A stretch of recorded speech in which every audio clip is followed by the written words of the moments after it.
Good morning, everybody.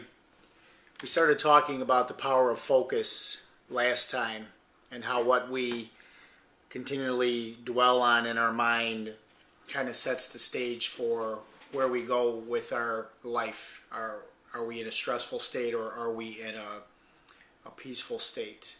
The most valuable lesson I've learned about focus came from a complete stranger, believe it or not. I was setting up a booth at a trade show, and an older gentleman, he was probably about 80, came up to me and introduced himself, and we wound up having a nice conversation about trade shows and in life, and he was just a real friendly guy. And I'd asked him about, his personal life. Do you have a family? Do you have kids? And he said, well, I had 2 kids, and I lost my son to a drowning when he was 19 years old. But my daughter, she's 30-something, and she's doing very well. And he went on with his conversation. We shook hands, and he started to walk away. Well, I followed him. His name was Bob, and I said, Bob, you don't really know me from Adam, but could you tell me, how did you survive the death of a son, and how did your marriage survive that? Because I'm always wanting to better myself through the experiences of other people, and that to me is like a worst case scenario in life. And he said, well, the first thing I did was focus on my daughter. She felt that she was partially responsible, and I wanted to make sure that she was okay, and he used the word focus.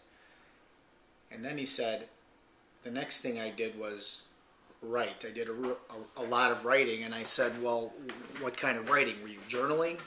He said, no, I just had legal pads of paper, and he said I just would sit down and start writing stuff. Sometimes it was a memory, sometimes it was absolute gibberish. And he said, I have saved all of those pads from all those years. And he said, that helped me take my focus off of the tragedy and put it somewhere else. I thought that was an interesting conversation, and I hugged the old man. Well, the next day, before we started the trade show, he walked up to me and he said, I talked to my wife about you, and she wanted me to tell you how she was able to get through the tragedy.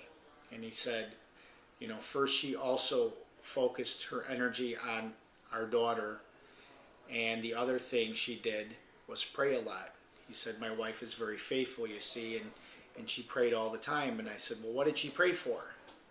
And he said, she prayed to the Lord to get her through the next minute of life. That small little thing. And as time passed, then the prayer became, get me through the next hour, and then the next day, and so forth and so on. So what she did with her power of focus is she focused on just taking the next step forward and not worrying about so much, am I going to have a lifetime of angst and heartbreak and heartache from the loss of my son? She was just looking to get through the next minute. So she narrowed her focus.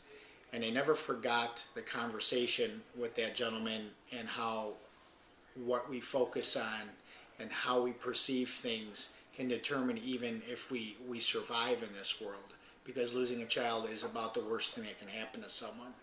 So I wanted to share that story with you on focus. And, in summary, we have a choice on what we focus on. It really is up to us what we think about. So let me know what you guys think. Have a great day. It's a sunny, beautiful day. It's going to be 90 degrees. Enjoy it. Take care, everybody.